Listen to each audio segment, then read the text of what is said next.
Hello， 大家好，又我文哥啊。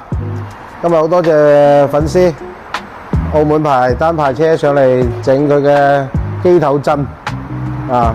機頭震我哋發現咗係肌肉膠嘅問題，經過報價決定咗更換品牌件。車主話可能一兩年就會換車噶啦，所以選擇咗品牌件。睇下換完之後嘅效果點樣，跟住鏡頭。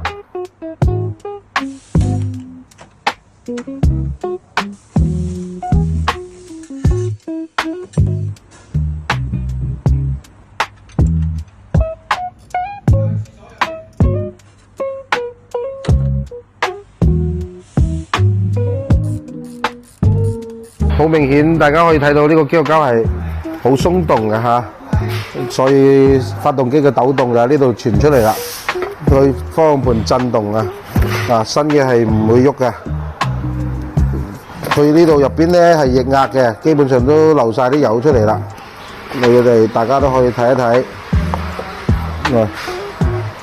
佢呢個係靠液壓嘅，液壓流晒啲油，所以咧佢個冇咗個阻力啊，等於避震一樣啊，靠液壓。要換翻，車主就揀咗品牌件啊。佢話呢台車可能都係開過一兩年就換車噶啦，一樣係質保就保1年嘅呢隻肌肉膠啊。品牌件，平時喺度等紅綠燈啊，同埋咩都會好震啊個方向盤。佢話而家試一試車，感受下。雖然換咗品牌肌肉膠，但係暫時用都係可以嘅。平時好似呢啲等燈位啊，嗰個方向盤同埋嗰度都會震到撲晒街嘅。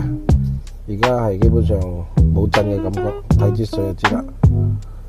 呢啲好完美，冇一啲震感都冇啊！試起身仲係咁爽咁精神啊！10幾年車，你哋嘅車有冇咁嘅抖動問題？有嘅話都可以過嚟揾我。